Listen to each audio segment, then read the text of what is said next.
राष्ट्र सर्वप्रथम, राष्ट्र सर्वप्रथम, राष्ट्र सर्वप्रथम, राष्ट्र सर्वप्रथम।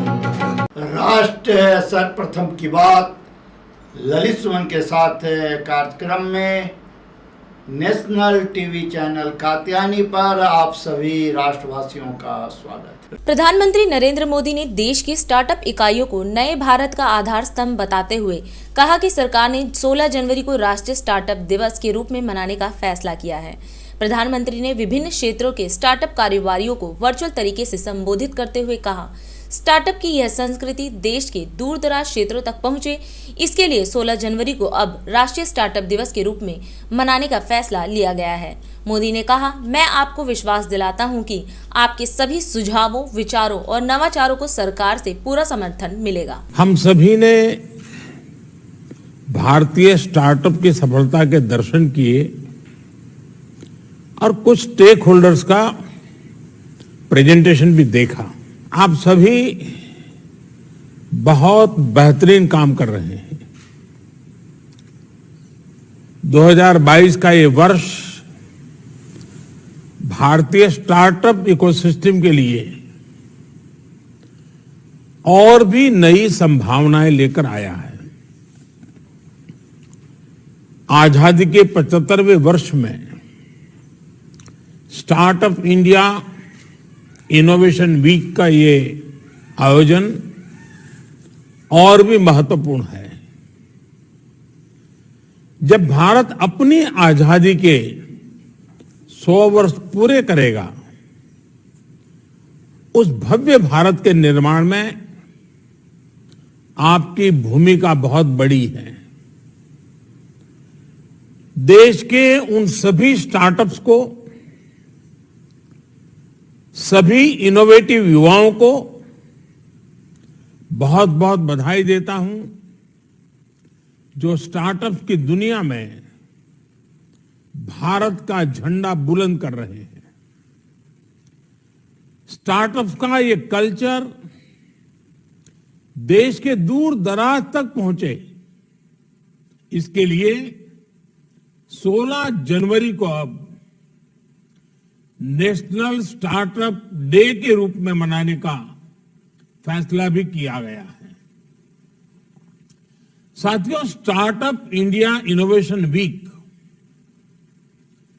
बीते साल की सफलताओं को सेलिब्रेट करने का भी है और भविष्य की रणनीति पर चर्चा करने का भी है। इस दशक को भारत का टेकेड कहा जाता है। इस दशक में इनोवेशन, एंटरप्रेन्योरशिप और स्टार्टअप इकोसिस्टम को मजबूत करने के लिए सरकार जो बड़े पैमाने पर बदलाव कर रही है, उसके 3 अहम पहलू हैं। पहला, एंटरप्रेन्योरशिप। एंटरप्रेन्योरशिप को, इनोवेशन को सरकारी प्रक्रियाओं के जाल से, ब्यूरोक्रेटिक साइलोज से मुक्त कराना। दूसरा, इनोवेशन को प्रमोट करने के लिए इंस्टीट्यूशनल मैकेनिज्म का निर्माण करना। और तीसरा, युवा इनोवेटर्स, युवा उद्यम की हैंड होल्डिंग भी करना। Startup India, stand up India जैसे प्रोग्राम ऐसे ही प्रयासों का हिस्सा है। अंजल टैक्स की समस्याओं को खत्म करना और टैक्स फाइलिंग को सरल करना हो, एक्सेस टू क्रेडिट को आसान बनाना हो, हजारों करोड़ रुपए की सरकारी फंडिंग का प्रबंध हो, ये सुविधाएं हमारी प्रतिबद्धता को दर्शाती है। स्टार्टअप इंडिया के तहत स्टार्टअप्स को 9 लेबर और 3 एनवायरमेंट लॉज से जुड़ी कंप्लायंसेस को सेल्फ सर्टिफाई करने की सुविधा दी गई है। डॉक्यूमेंट्स के सेल्फ एटेस्टेशन से सरकारी प्रक्रियाओं को सरल बनाने का जो सिलसिला शुरू हुआ था, वो आज 25,000 से अधिक कंप्लायंसेस को खत्म करने के पड़ाव तक पहुंच चुका है।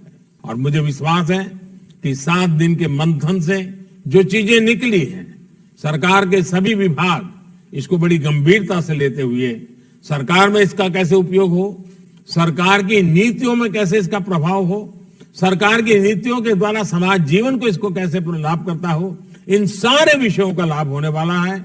मैं इसलिए आप सबको इस कार्यक्रम में सहभागी होने के लिए आपका अमूल्य समय, क्योंकि आप आइडियाज की दुनिया के लोग हैं और इसलिए आपका समय आइडियाज में ही रहता है और वो आइडियाज आपने सबके बीच बांटे, वो भी एक बहुत बड़ा काम है।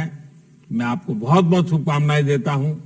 मकर संक्रांति का पावन पर्व, अभी भी हवा में वही माहौल है, उस बीच कोरोना में आप अपना ध्यान रखिए। बहुत बहुत धन्यवाद। दिन देखिए 8 बजे रात्रि 9 बजे सुबह राष्ट्र सर्वप्रथम की बात ललित सुमन के साथ कात्यायनी टीवी पर। 22 वर्षों से प्रकाशित मदर इंडिया पत्रिका, पढ़ते रहे देश दुनिया की खबरों के लिए।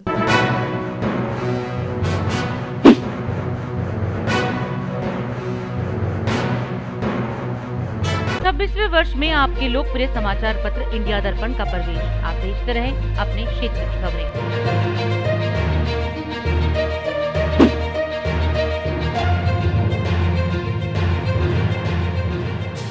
और अधिक खबरों के लिए आप हमारे YouTube चैनल दैनिक इंडिया दर्पण को अभी सब्सक्राइब करें और नोटिफिकेशन के लिए बेल आइकन को प्रेस करना ना भूलें।